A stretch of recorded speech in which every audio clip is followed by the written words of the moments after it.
Good morning, good evening, and good night, everybody. My name is Sarah, and today we're doing the September TBR. I don't know if this is actually just going to be my September TBR, because I do have a lot of books on my audiobook library that are coming in and going to be out in just a couple of days. So these are all the books I want to read in the near future that I have been scared to read, and I have been putting it off. So that's really what I want September to be. I'm going to read all the books I just have been putting off.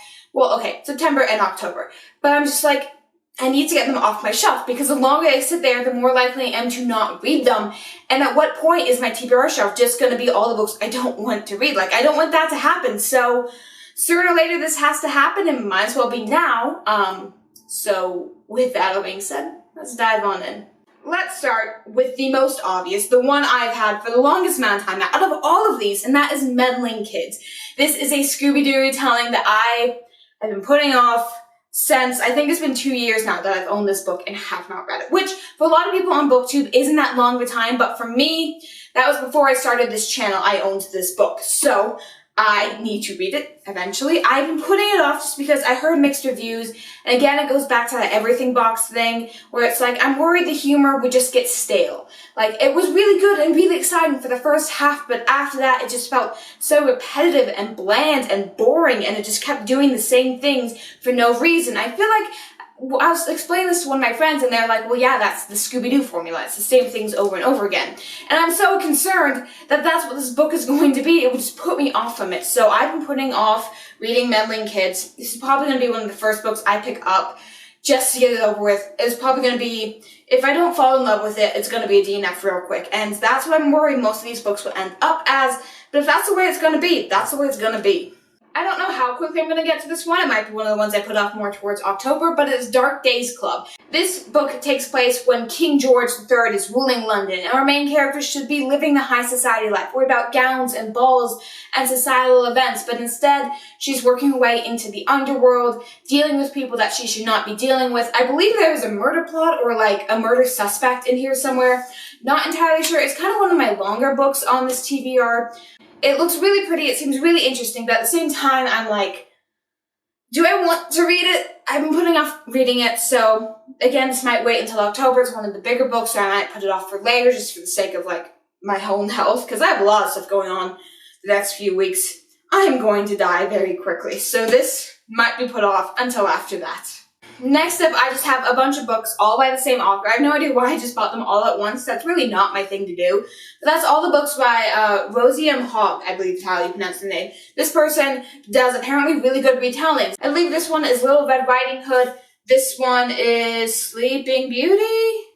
No, this one is Beauty and the Beast. It's one of those. And this one is actually a Romeo and Juliet retelling, but it's with zombies and stuff. So I'm interested. I really want to see what's going on with this, but at the same time, I don't do well with retellings. So I'm just gonna read them. I'm gonna read them really quick.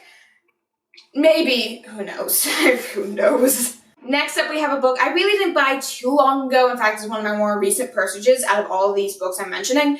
But I'm like, I bought it, and then I'm like, is this the right decision as I was checking out? That should have been my first clue, but it's Attack of the 50-Foot Wallflower.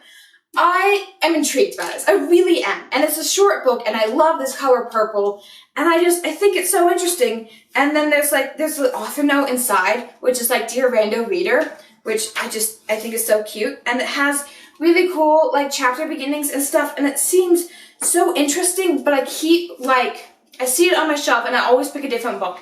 So this book really follows this girl whose father is this immortal, invisible Cyclops, and he warns her every time danger and monsters are coming to kill her, so she and her mother can keep going on the move and not get attacked. She doesn't really like that lifestyle, but it's what she's got. So the plot of the book is something around her deciding to fight the monsters or whatever. It seems interesting, but at the same time, it might just be one of the trash books I pick up and read for no apparent reason. But I'm going to try and read it soon-ish. Let's hope so. Maybe. I don't know. A lot of these books I got in trouble by just I bought them in bulk over on discount websites for all $2 or $3. This one I bought in store because it was Black Friday, and that is The Coin Heist. This is now a Netflix movie, I believe, and it's just It's about some kids who go to the US like Treasury building where they make all the coins and stuff, and they're like, no one's watching us. And so it's a thing. I might read this, I might not. I don't know why I bought it, but I did. So again, I'm trying to read all the books I don't want to read. This would be on there. The next book you may have noticed I mentioned in my Newts Readathon TBR, that eventually got bumped to the list. Like, I just flat up removed it. I didn't want to deal with it. And that is Crater. This is book 1 in the Helium-3 novels, which is like a trilogy, I believe, which might be why it's called Helium-3. But it's like, they're mining on the moon, and our main character saves some person's life. And the people of, like, the company that run this mining operation see something in our main character and then send him off to a super dangerous mission that they think he can handle, because clearly he can handle stressful situations. And stuff goes down from there. And, I mean, it seems interesting. I've been having a lot of trouble with sci-fi recently, you guys. Like, there's a chance I might like it. There's a chance it might just, like, put me off from sci-fi even more.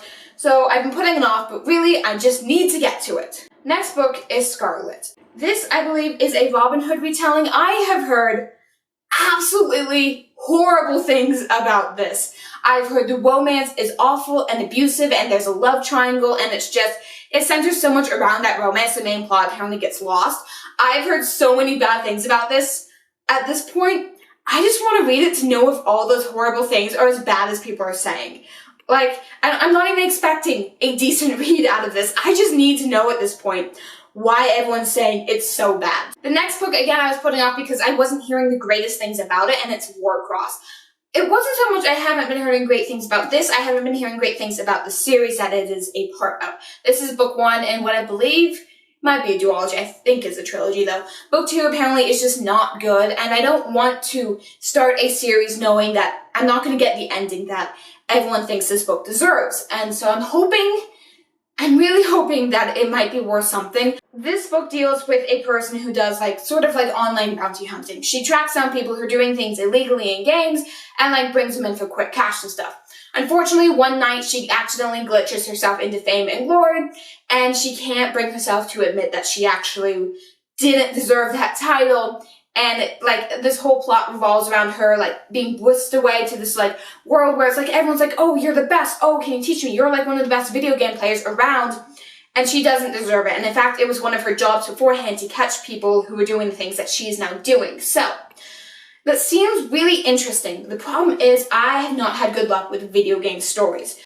This mostly stems from the fact that I really disliked the anime/manga Sword Art Online. Such an interesting premise, such horrible execution. And I feel like that sort of vibe is being carried over a lot into Western novels. Honestly, you guys, if you want to read a story about people being in virtual reality video games, read Log Horizon or watch the anime. That is good high quality isekai anime, which is being in another world and stuff. But I feel like this book is trying to carry what Sword Art Online was doing, and I'm so concerned it's just going to play out the same way. And so I've been putting this off because I have a reference material that says this is not good.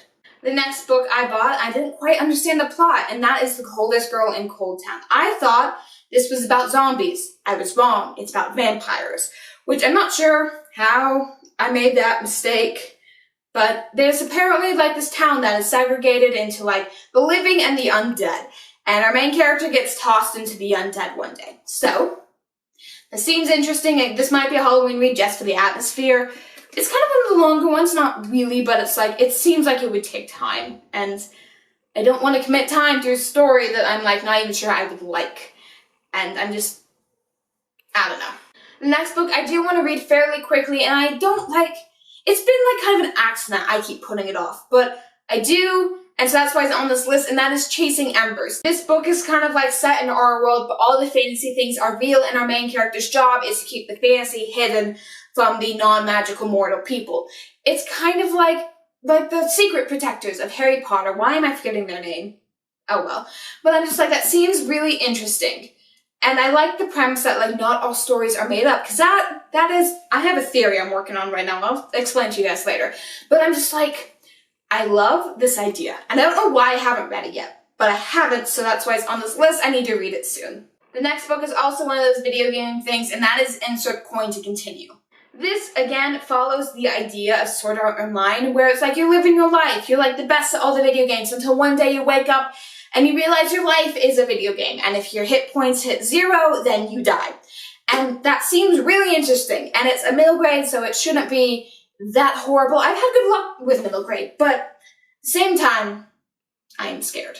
So I haven't read it yet. It's a really short book. I should really read it soon, but beyond that, I don't really know why I haven't done it, so that's why it's on this list. Another middle grade, but the one I'm slightly more hesitant about, and that is Random. So this guy is like great at all the sci-fi things. He's a complete and utter sci-fi nerd, and he is so overly enthralled with the idea that the NASA space program has picked him and a couple other preteens to go and spend a year on the space station. Each kid chosen has like a specialty in one area, they're best at the craft. He was the one Random chosen, one person who doesn't specialize in anything, but they hope maybe he can bring something to the group. And throughout this book, he has to grapple with the idea of like, everyone was chosen for a reason and he was chosen out of chance. And that seems really interesting, but it's kind of long, especially for middle grade. And I'm concerned, but I'm intrigued. And the last book I have to talk about, I just got it. It really shouldn't be on this list, but I know if I don't read it soon, I'll just keep putting off, and that is Wizard for Hire. This is about a wizard who is down on his luck, and he just wants to do freelancing jobs until he can just start supporting himself again. If you guys have seen Noragami, it's kind of that same idea. I keep referring back to anime. Most of you guys don't watch anime. Noragami is an anime about this god who is down on his luck, and he will grant any wish for essentially not even a penny. So it's like that. If you can imagine, all-powerful wizard would do anything for a buck. So it seems interesting, but again, I have something to compare it to, so that might bring the book's opinion down. And maybe one day, I need to read it sooner, else I'll keep putting it off, but it's on the list, so hopefully I'll get to it eventually. So yeah, those are all the books on this list for the moment. Of course, I might add, I might drop. There's a lot of other stories I have that I haven't really gotten around to reading, but these are the ones I want to make a priority because if I keep putting them off, they're just going to keep being put off. So, thank you guys all so much for watching. If you liked this video, please leave that down in the comment section down below. And while you're there, don't forget to like and subscribe. As always, good night, good evening, and good morning, everybody.